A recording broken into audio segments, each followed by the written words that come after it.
You're listening to Legends Library.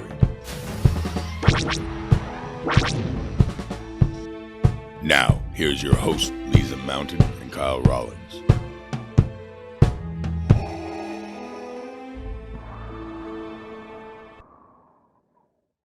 Hi everybody, I'm Lisa, and you're listening to Legends Library. We are a podcast dedicated to the Legends line of Star Wars books and the expanded universe. Today's a bit of a different episode, because you'll have noticed so far, it's just me. That's right, my co-host he's been very, very, very swamped and very busy with the final draft of Supernatural Encounters. He's also getting the audio drama geared up, and he's making the music and the sounds and everything for that. So that's where Kyle's been at. So I thought I'd just throw together kind of a fun little episode. So what we're going to be talking about today is I've been working on the YouTube channel. If you haven't checked it out already, please do. And we've been releasing a bunch of shorts that I've been writing and trying to release a couple every week. And I thought, why not just have like a fun episode where I just kind of play some of the clips and we talk about it. So the first one actually we were going to talk about is the Galactic Museum. And this video was inspired when I was reading X-Wing Wedge's Gamble by Michael Stackpole. And for listeners, as you know, we are currently covering the X-Wing series. And I thought, what a perfect opportunity to do a short, because this was a really inspirational moment. So let's check out the first short that I have on YouTube. The Galactic Museum, located on Coruscant, is first featured in Star Wars Tales of a Jedi, The Freedom Nad Uprising, written by Tom Veitch under Dark Horse Comics set in 399A BBY. It later reappeared in X-Wing Wedge's Gamble by Michael Stackpole, released under Bantam in 1996. In Book 2 of the series, Rogue Squadron in 7 ABY undergoes a reconnaissance mission to Coruscant. The Rogues are there to map out power grids, locate shield generators, and identify weaknesses as the Rebellion plots its next step forward in the continuing journey to overthrow the Empire, now under Yzan Isard's rule.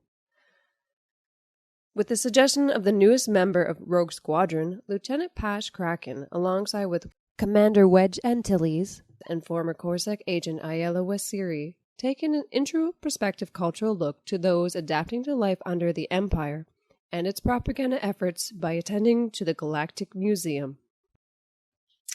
So obviously that was my first one, and, has a few little glitches. I accidentally called Wedge Antilles captain at that point when he's commander.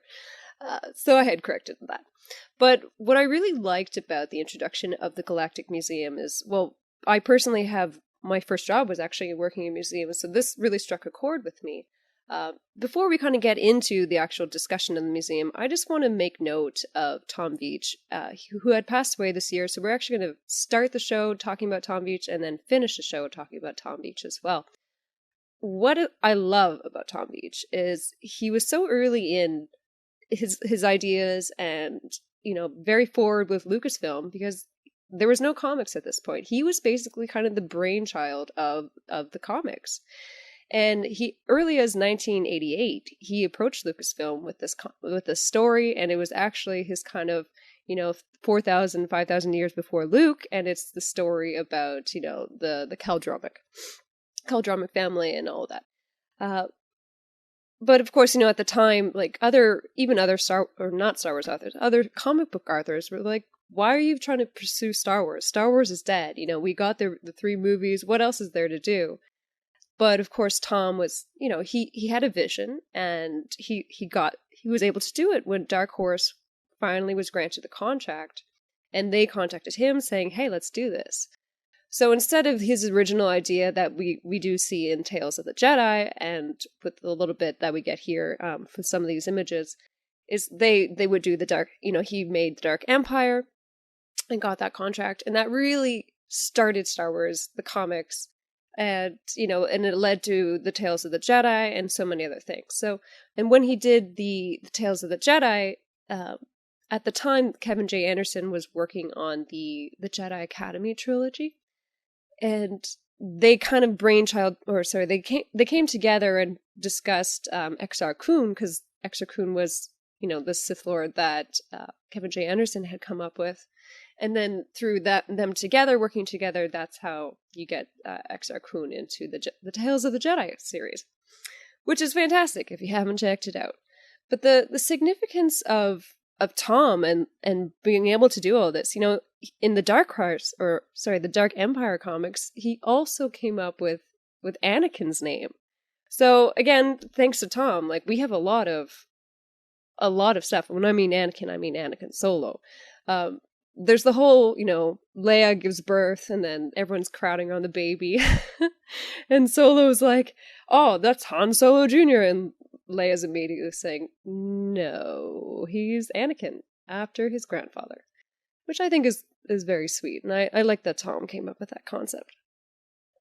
So with introducing the fact that there is a galactic museum, kind of like the National Museum of Coruscant, and of the galaxy, and basically it has a collection of artifacts from like over centuries, and you have like whole floors of flora, fauna.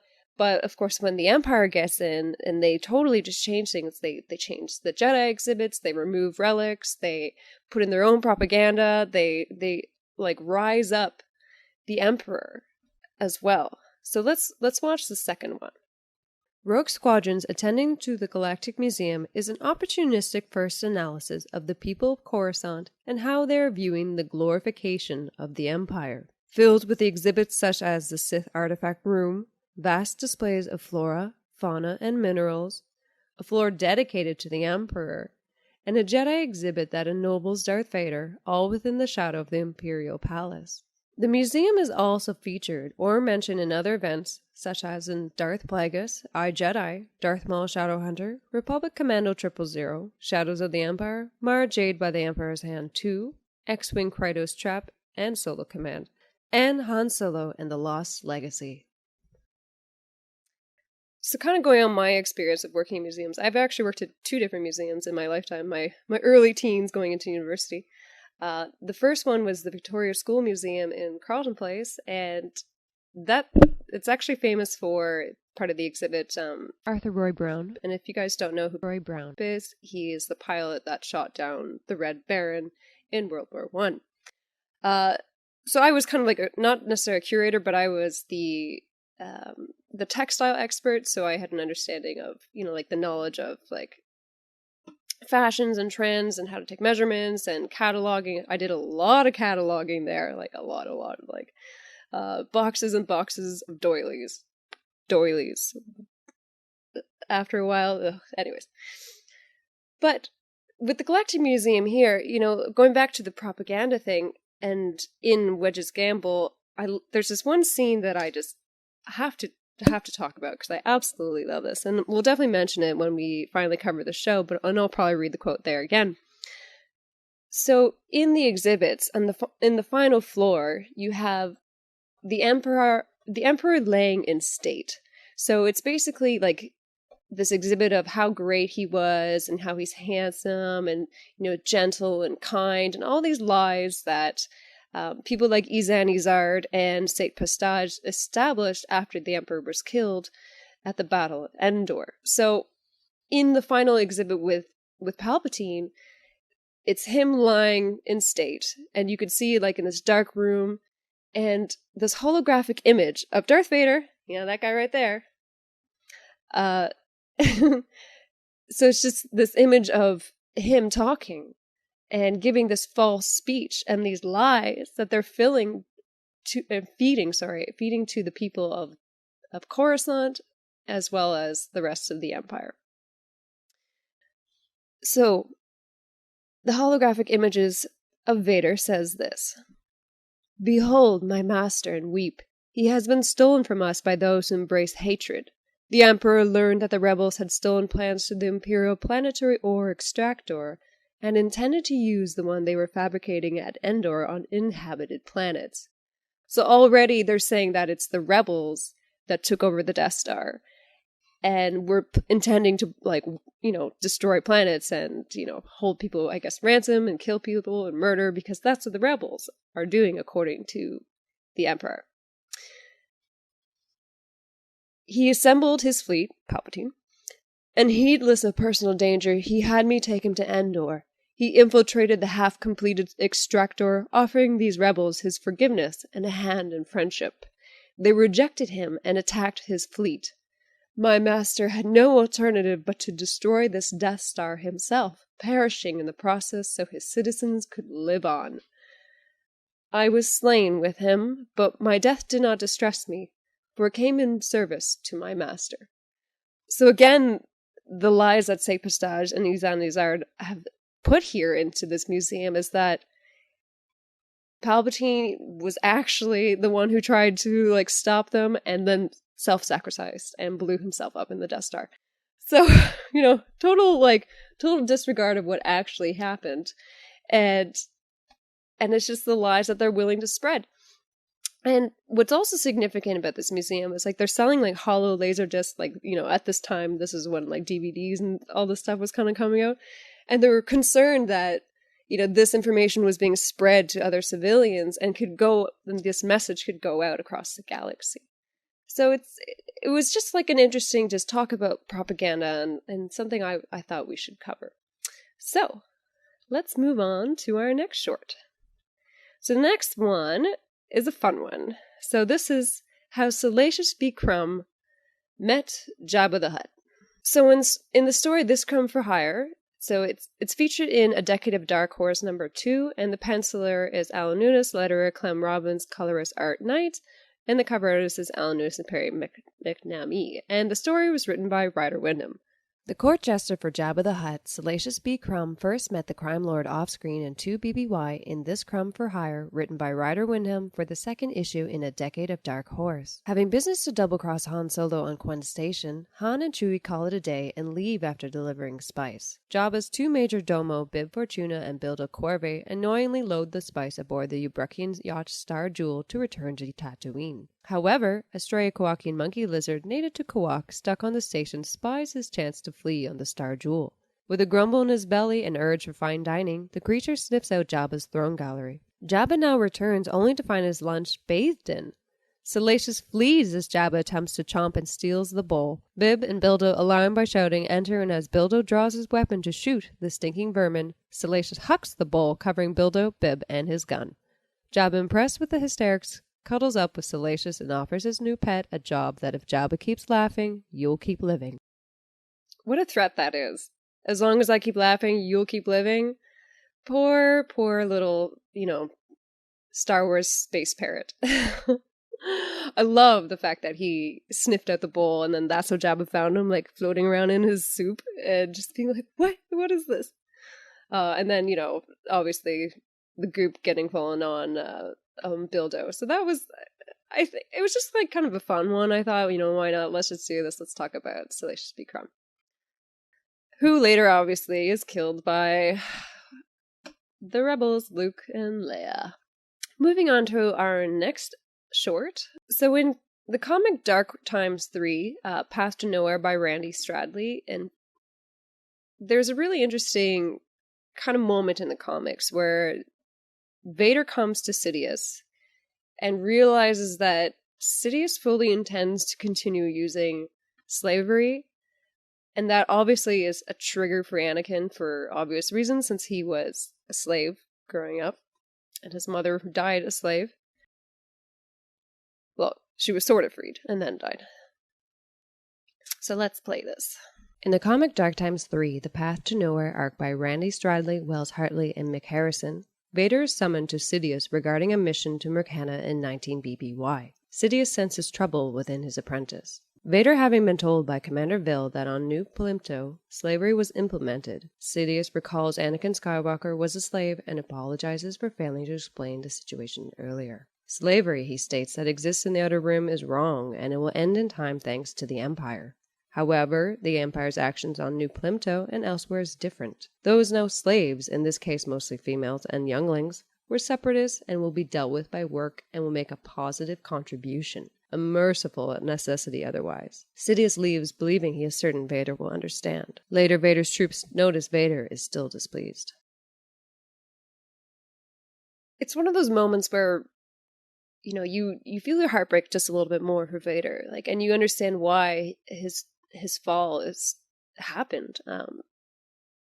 The person that he trusted, obviously Sidious, turned out to not be who he exactly thought he was. But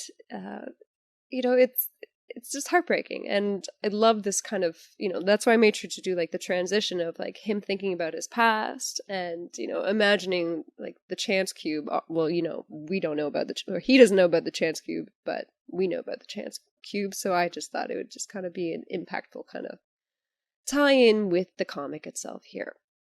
And I love that Vader's still pissed off later, and his troops silently in the background are like, let's just kind of hang back here a little bit because Vader's not happy. So going to the next one now. So this is based on Lando becoming a guard for Jabba the Hutt. So this is that kind of moment where, we later see him in Return of the Jedi and how he becomes Tamtail Screech. So it's another kind of fun comic. This is obviously in one of kind of like the younger stuff. So it's in Star Wars Kids 12 magazine, and The Gambler's Quest is also an alternative version for. This is one of the examples of how he becomes the guard, and then the other example is in The Bounty Hunter's Scoundrel's Wages by March Schultz, and that's the Dark Horse version. Lando Calrissian, everyone's favorite Baron, under the guise of Tamtail Screech, initiates his plan to win a position within Jabba's palace in Gambler's Quest in Star Wars Kids 12 by Robert Rath. To rescue his old buddy in 4ABY, Lando risks his life to ingratiate himself as a guard by competition. His referee and judge is Boba Fett, with endless challenges like barely making the leap of doom over the Rancor pit, playing holo chess with a palace champ, a Wookiee who always wins, steal a helmet from a sleeping Gamorrean, a start-to-finish test in the Junlan's waste, to steal the eggs from a napping krayt dragon so Jabba can have breakfast, to finally be one of 3 who bows down to Jabba to watch the others be sacrificed. With a little bit of luck, Han's rescue will be easy, with help from friends, of course. I feel silly that I accidentally left out Chewie in that last kind of image shuffle there. But he's loved, of course. I do think it's pretty funny that, like, Boba was also the judge, and, so it's a good tie-in of the characters. It's very intimidating for Lando. He had to do a lot of work to become a guard there.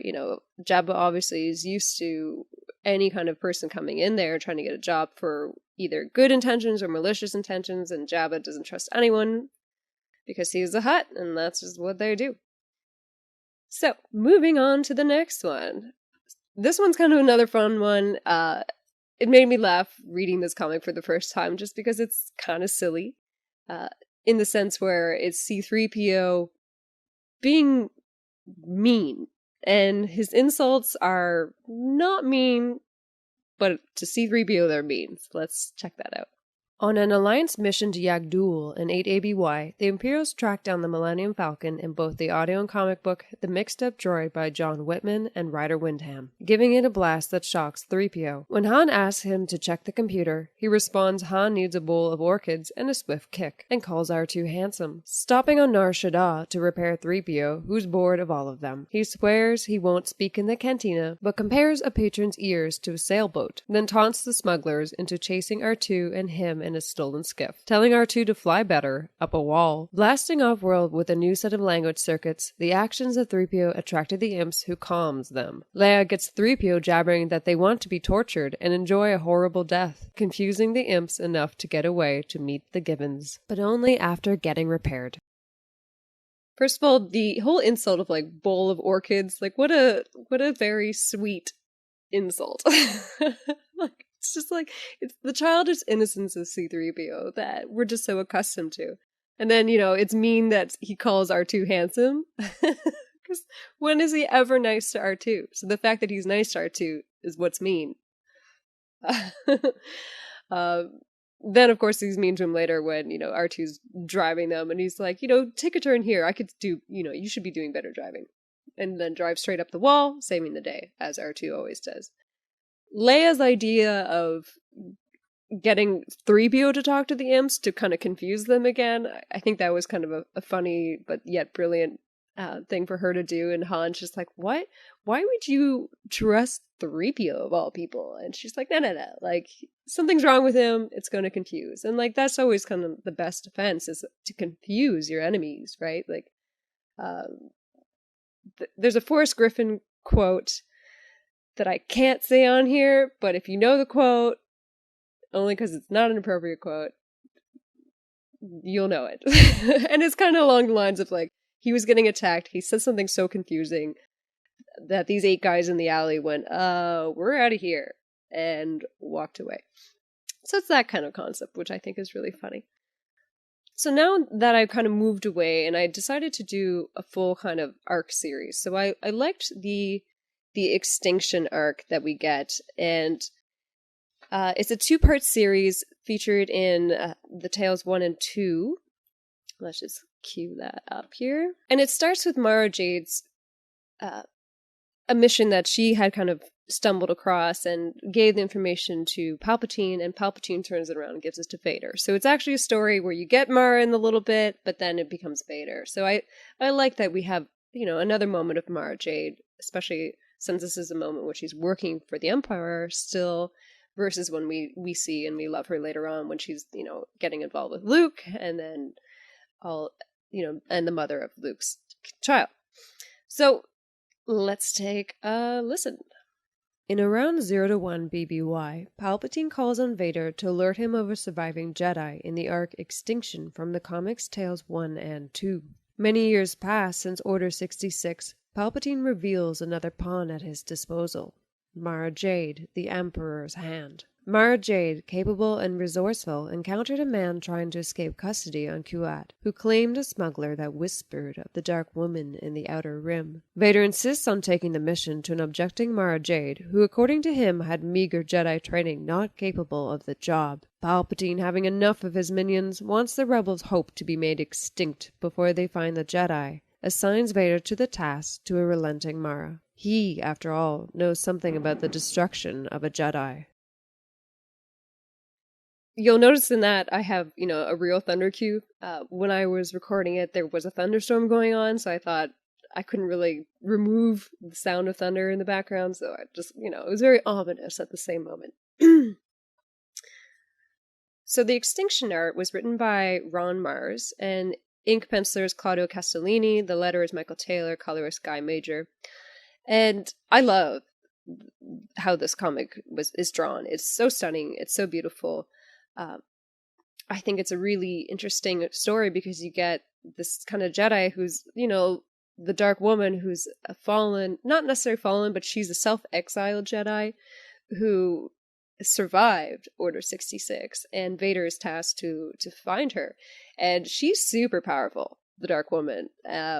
So we will find out a little bit more about her. So this is him hunting down the Jedi exile.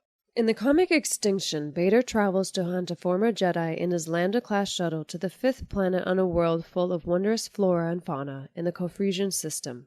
He is sensed immediately. Leaving the stormtroopers behind, Vader begins his blind search.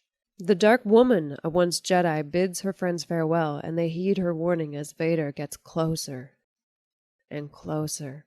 The woodlands swallow up Vader, who's naturally led to a glen to find a lone, beautiful flower, a dying species. Startled, Vader turns to find one of the last of its kind. The Dark Woman, former Jedi Master and Council member Anya Kuro, now his prey. Once master to John Antilles, the respected mysterious Jedi also discovered Ki-Adi-Mundi as a youngling, and later on Nar Shaddaa found an apprentice Aurra Sing, who later believed Kuro sold her to pirates and turned assassin. This leading to her own exile and turn to the dark. So what's interesting about the Extinction arc is it continues this story of the Dark Woman, who's this Jedi self-exile who had taken Aurra Sing as an apprentice and failed, and put herself into that exile during the Clone Wars. But she's a super powerful Jedi. Like she had discovered Ki-Adi-Mundi, she discovered Aurra Sing. She had the ability to bend light around her, so she could actually become invisible. She could control plants, and in the Extinction arc, that's actually the first time that's ever seen that Force ability. she could actually pass through objects. So that's really interesting. And she could teleport through the Force. So like, again, she's this incredibly powerful Jedi, and it's no wonder that she's such a threat to Palpatine and to Vader, because she has these abilities that they don't necessarily have or are able to control. And, you know, like having this Jedi who survived Order 66 just kicking around for all these years on Confusion 5, you know, she's content to be hidden and secreted away, but she was also kind of in a way waiting for Vader. So that's something we will see when she starts talking to him. What also is of note about her as a character is like she's actually really brutal as an instructor. So that's why like John Antilles, he actually leaves the Jedi Order because of her training and teachings. She was willing to teach Astro Red Head a little bit, and you see them kind of fight in one of the books. Sorry, one of the comics, and there's another quote about her, like by Even Piel, where she's, you know, she's kind of relying on like the darkness, and her teaching are brutal and disturbing. And Mace Windu's like, I thought she was dead, you know. So, you know, typical Mace, just to be kind of blunt to the point. And then later she would hunt with Ki-Adi-Mundi, Astro Red Head, and Adi Gallia, and they would go to sorry, I forgot what world it is. You know, if I had my co-host Kyle, he could remind me. But they go to this world and they hunt down Aurra Sing, but of course, during a force storm and some like asteroids basically crashing down, she's able to get away. And Aurra is significant in this moment because she had killed Ashtarad's father on Tatooine, so like she's a huge threat because she's very capable of killing Jedi. But this was in 30 BBY, so obviously a little bit different timeline of this story. So continuing on with the short. Vader in comic Extinction at last found the Dark Woman Anya Kuro in the Kofresian system, pauses to allow the once Jedi to monologue in comparing the near-extinct flower to that of the ending of the Jedi. Extinction is the natural order, Vader affirms. Weak are replaced by the strong. She continues the lesson that species can bide their time and bloom when least expecting. A seed long buried can still sprout fruit. Vader reminds her there's no turning from the dark side. Of all people, she knows that. Lighting his lightsaber, the two clash when she calls it a coward's path. Kuro counters a worthy opponent, even commits a move from his past. He claims an excellent disciple she'd be to the dark side. Though more seductive, not more powerful, the dark side is, but the positive can be tenacious. So you'll see there in the end and in the beginning of the next video that I'm about to queue up, that's when she starts to kind of get the plants of the world to take down Vader. It's kind of like that only choice she really has in that moment. Well, not really choice. Like because she's so powerful, she knows other ways to defeat him. And what she does is, well, what you're going to see next. In the fierce battle against Vader, the once Jedi Kuro using the Force moves the tree's roots to clasp Vader tight, as Kuro laments Palpatine's loss of a pawn. Vader still gets free. Appearing like the galaxy's version of death, he pounces as there's no place a Jedi could run that he won't follow. The vicious fight flows into a waterfall. Kuro disarms Vader, but in turn he overpowers her and then flings her aside. Trapped by a tree, Vader begins to cut with his blade, ending the hunt with just a grasp, and pulls the tree down to crush the disgraced master. With a final taunt, she reminds him there is an escape from the dark side, as Vader brings down his lightsaber. Inspecting her empty robes, a blue light bathes him as Anya Kuro now turned bicorporeal. Remember, Skywalker, she illuminates, even a faint light shines brightest surrounded by darkness. Cutting through her one last time, Vader turns to the flower and crushes the last of its kind, ending the extinction arc, completing Mara Jade's mission. I love that line. I think it's such a beautiful way to describe what Vader needs to hear at that moment. So originally, though, the comic was a bit different. So the context where it was, she's giving that quote of like the darkness. It said, "Anakin, I see within you the power to release yourself from the dark side. And he goes, no, I seek no release. Anakin no longer exists. Where they change it to, do you now see? Your might is nothing compared to mine. Remember, Skywalker, even a faint light shines through brightest when it's surrounded by darkness. I think that's such a more beautiful, poetic way to describe it. And, the whole I seek no release, yeah, I'm glad they got rid of it. So, I mean, it's a change that it's not really clear why they change it. There's some ideas that could kind of it follows the strong resemblances of episode 3 novel.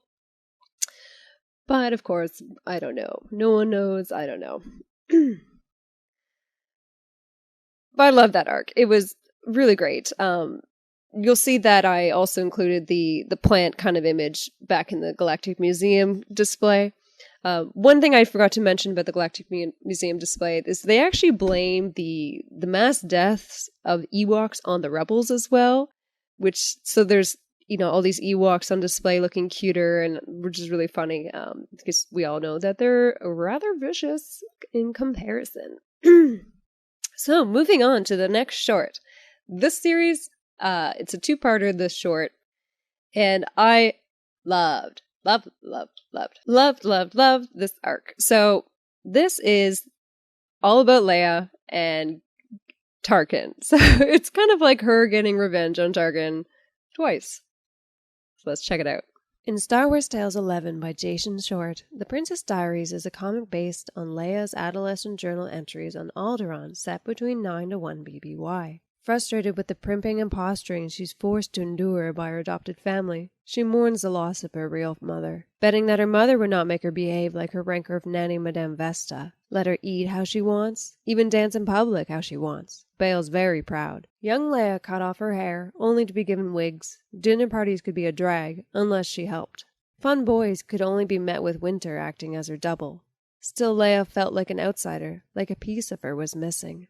Meeting Governor Tarkin, he was unimpressed by her charms, and Leia felt like death stared at her. After stating Leia needs weaning, Tarkin leaves. So Leia waters her plants, and a perfectly placed Tarkin being picked up by his slave Akbar and driver Natasi Dalla. Leia drops the water balloon to help change the galaxy. How funny is that? She happens to, one, conveniently have water balloons in her bedroom, and two, live near the, whose bedroom is situated by the exit, so, and it's perfectly placed. Let's just be real. The fact that Natasi Dalla is there as well, being the driver for Tarkin, I love that little just kind of add in, because we know later on that she revered Tarkin, of course, and things like that. Leia, of course, she's got that typical kind of Leia attitude from all throughout her childhood, and I love seeing it in this moment. So the Princess Diaries is actually named after the Princess Diary movie that was kind of came out at the same time with Anne Hathaway, if you guys remember that one. So writer Jason Hall, penciler Chris Bruna, letterer Steve Dutro, colorist Dave Nistel, and obviously it's Dark Horse Comics. So let's watch part 2 of Princess Diarist, when Tarkin gets water ballooned by Leia again. She's so great. I love Leia. I mean, who doesn't? Our galactic princess. At age 13, Princess Leia, annoyed to attend another lavish court party while the galaxy starves, overhears others ridiculing a servant girl that asks to try on a dress. Using diplomacy, Leia makes the expensive dress a hand-me-down. Leia volunteers in food kitchens and studies hard in university. She begins training with Weapons Master Gilles Duane under her father's foresight. By 17, Leia discovers Senator Bail is secretly part of an alliance to restore the Republic. Leia hates the Empire for reasons like how they treat aliens and women. She swears to make them all proud. When elected the youngest senator, Leia tells Bail her hopeful intentions to help the rebellion. Once again meets with now Grand Moff Tarkin, to whom she apologizes for the water balloon incident, and he hopes Leia won't be a thorn in the Empire's side. Tarkin states everyone gets what they deserve. He takes his leave, as does Leia, to water her plants and anyone below. Tarkin, soaked again, swears to return to Alderaan very, very soon. it makes you kind of think that Tarkin destroys Alderaan because Leia drops a water balloon on him twice.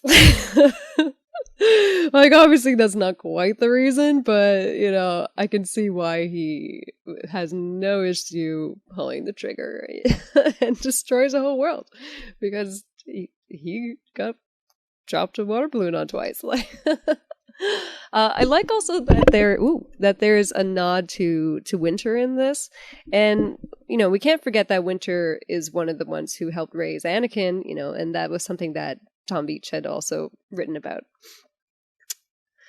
But yeah, what a great comic. I loved that she, you know, threw a drink on that rich girl's dress just because, like, meh, like, that's what you get for making fun of someone who doesn't have your, you know, your life opportunities because your family's wealth and things like that. Like, you know, it's a very typical kind of like preteen thing to do, but it's also just like a hilarious Leia thing to do at the same time.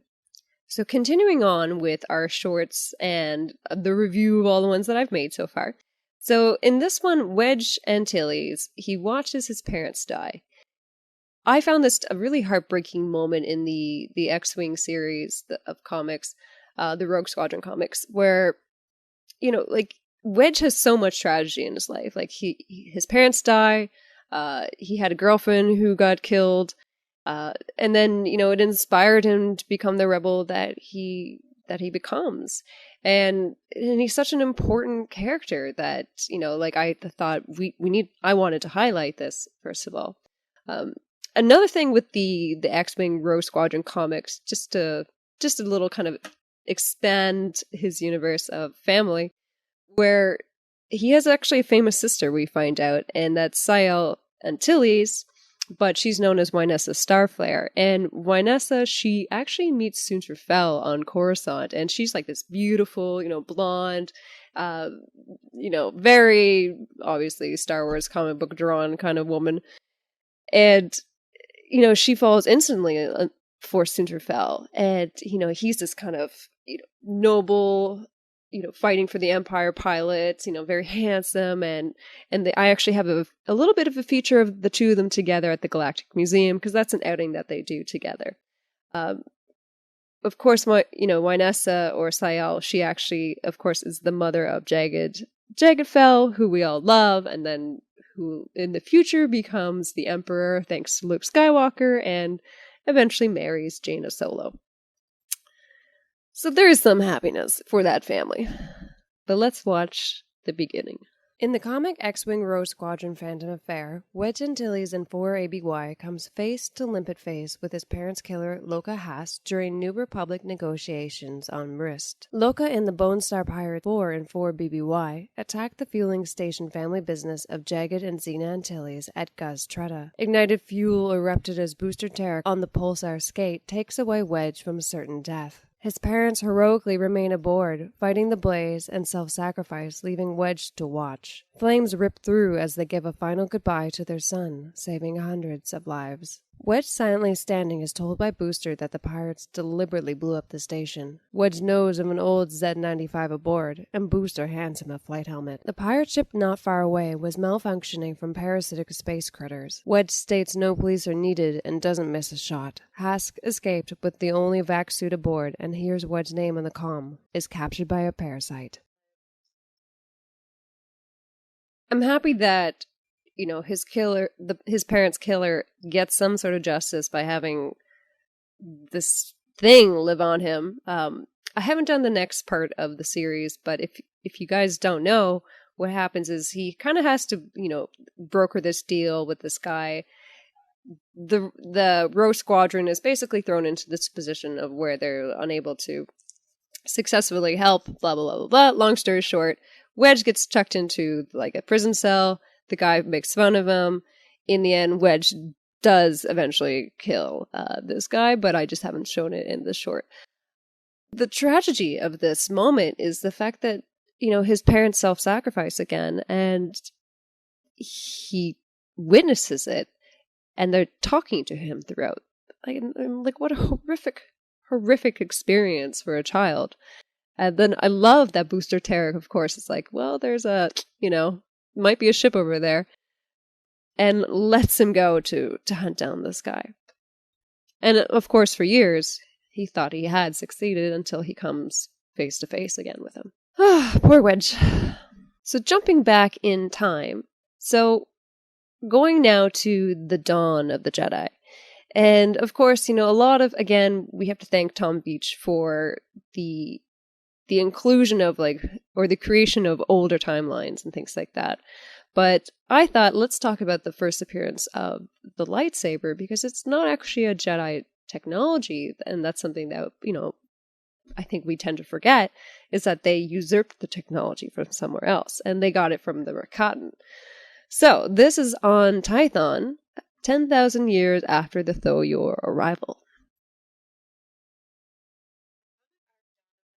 The comic arc Dawn of the Jedi Force Storm saw the first use of the early lightsaber created by the Rakatan Infinite Empire, a highly intelligent species of dark-side users dominating worlds like Tatooine. Tasked to find Force-sensitive, Forcehound Jesh travels to the deep core in 25,793 BBY. With balance disrupted, a Force Storm occurs on Tython as 3 Jedi journeyers are each sent a vision of the man in armor. As the ship crashes, Shae Koda and her Rancor Butch, Seknos Wrath, a full-blood Sith, and Tasha Rio draw nearer to the first new ship in an age. A near miss, the 3 locate the escape pod and sense darkness. Out walks Death. They mean no harm. Jesh calls them liars with drawn blades. He quickly slices them one by one. Tasha relies on her hands but is stopped. Jesh, too powerful to subdue, is challenged enough as Seknos grabs the blade but fails to turn it on. Throws it to Shae, who succeeds. Jesh, outnumbered, flees on Tython with the 3 to follow. So I love the introduction of the Forcehound Jesh. He's got that fun, kind of crazy personality of someone who's obviously been in complete isolation his whole life and being poisoned by evil. What you do see in this series, of course, is that, in the end he does kind of redeem himself, because that is a theme of Star Wars. So The Dawn of the Jedi for Force Storm is a Dark Horse comic written by John Ostrander, penciler Jan Duursema, who is a fantastic artist, inker Dan Parsons, letterer Michael Heisler, colorist Wes Ziobia, and the cover artist, of course, is Jan Duursema.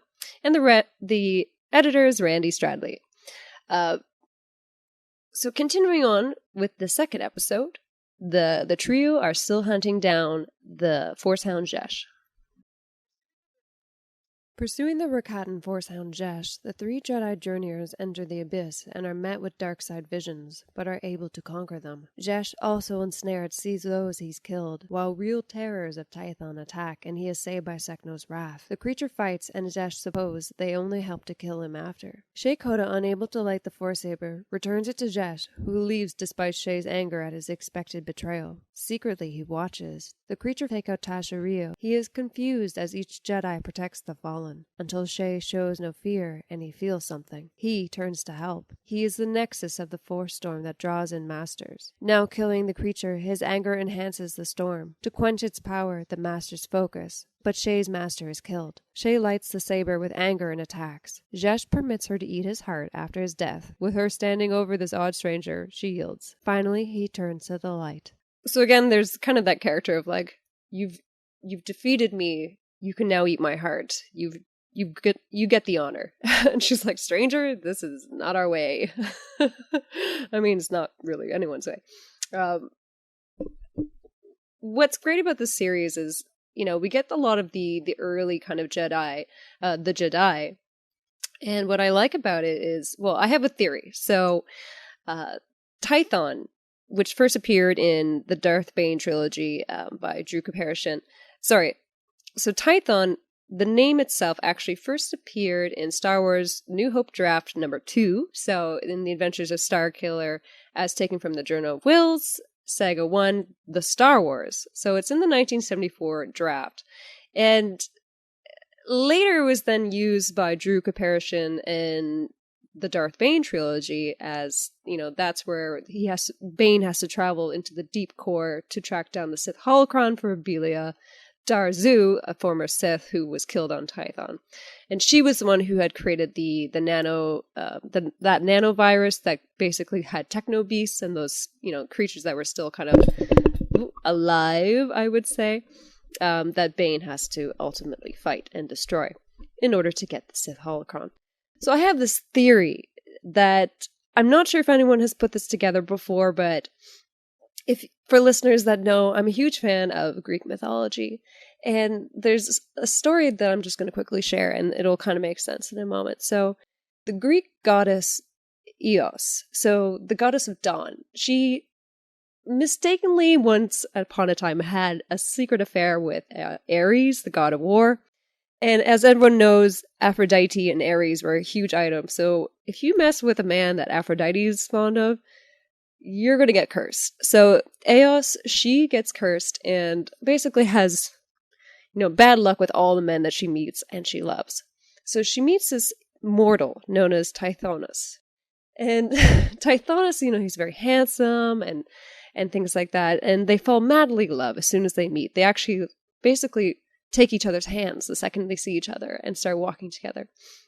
She later goes to Zeus and asks Zeus for immortality for her lover because she wants, she's finally happy. She wants him to be her husband and while they live in the palace of the sun. And of course, Zeus being the typical Zeus, which was in one of his moods because of Aphrodite's curse, he says, sure, I'll give Tithonus immortality, but you'll be back to thank me soon. And, a couple decades later, Eos is back at Zeus's door because she's discovered that Tithonus has a gray hair. And yes, he had immortality, but she never had asked for keeping his youth. So Tithonus actually ages. And she doesn't have the heart to tell him at first. And he ages and ages and ages. And ages so much that he's basically like the former remnant of himself, he's just the shell of old man. And Eos doesn't have the heart to kill him, and she can't undo something that another god has done, so she can't kill him. In the end, she does decide to change him to a grasshopper, and he's able to hop off in the night, and Aphrodite has her last laugh, basically, because Eos is single again. So the reason I bring all this up is the geologist Albert Oppel actually named a stratigraphic time as the Tithonian period. So it's known as the dawn of the Cretaceous period. So that's kind of his nod to, Eos and to her lover, that he's at the dawn of this kind of time. So going with that in my crazy theory that Tython being emulated from Tithonus, from being the dawn of the Jedi, and in the deep core. So, that's my crazy theory. You guys can feel free to write me about it, talk about it a bit more if you're more interested. And let's move on. So the next series I have on here is the What If Infinities. I've got about 7 episodes on there. I'm not going to cover that, so the Infinities New Hope arc is something that Kyle and I are actually going to talk about in another episode, so if you want to check this out. But for the time being, I'm going to skip over those. And I'm going to go right on to when Kyle Katarn and his partner fight the Yuuzhan Vong.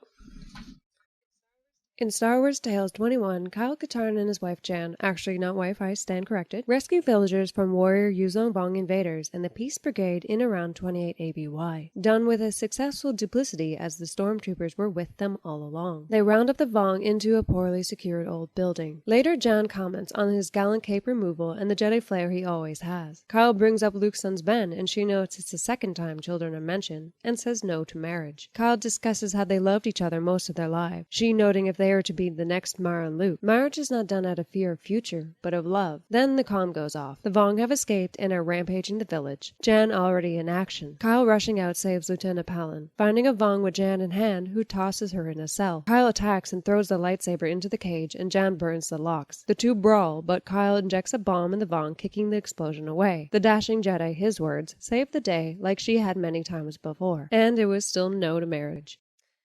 So this incident occurred on Ord Sedra, and it actually is just before the New Jedi Order Force Heretic Remnant, Force Heretic 2 Remnants by Sean Williams and Shane Dix. So that's number 15 of the New Jedi Order books.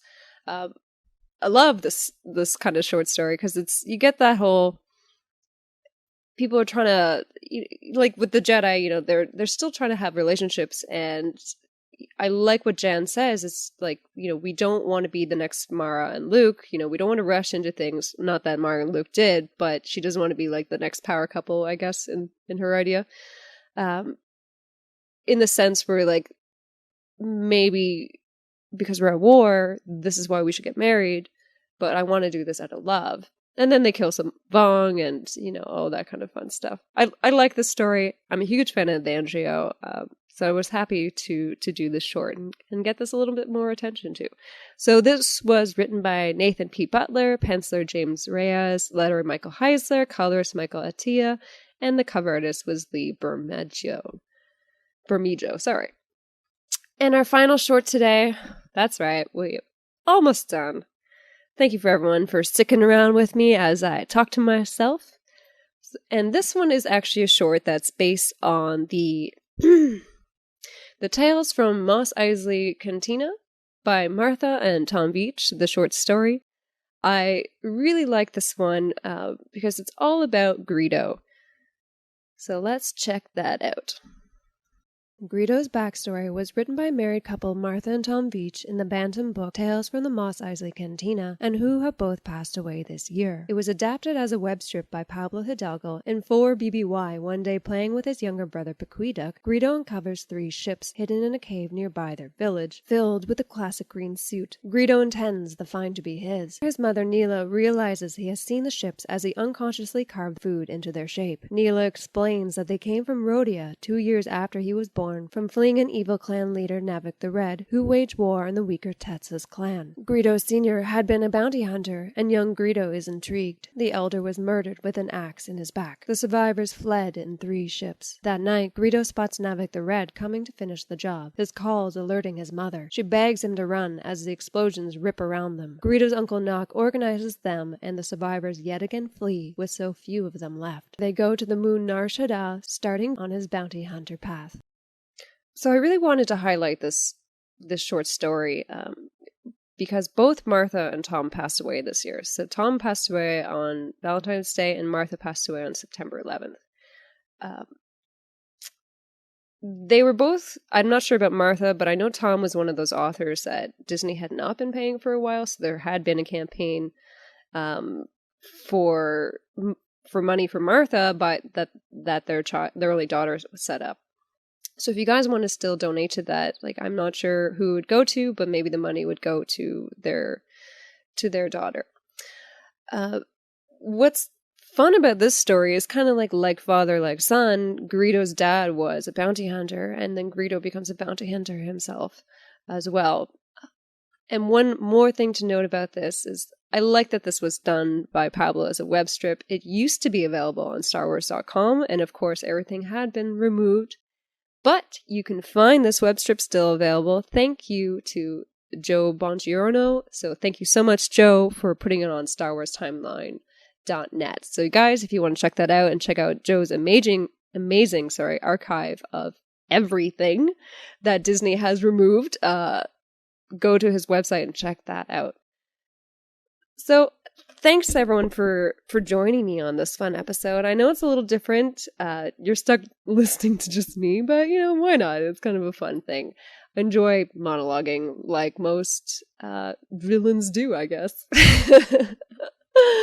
But yeah, feel free to write me anytime. So you can send me an email. So legendslibrarypodcast@gmail.com. You can also find us on Twitter, Facebook at Legends Library Podcast, or check out the website, which is having some technical problems, and hopefully I'm going to resolve that pretty soon.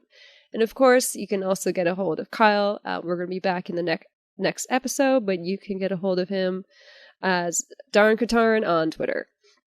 And my personal accounts at Lisa Mountain. So thanks again for everyone for joining in. This is Legends Library, and may the Force be with you.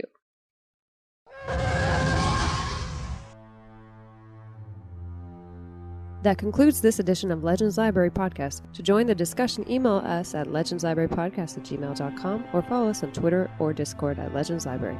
This podcast is not endorsed by the Walt Disney Company or Lucasfilm Limited. It is intended for informational or entertainment purposes only. Official Star Wars website can be found at www.starwars.com. Star Wars, all names, sounds, and any other related items are registered trademarks and/or copyrights to Disney and respective copyright holders. All original content of this podcast is the intellectual property of Legends Library Podcast, otherwise indicated. Legends Library. There's always a bit of truth in legends.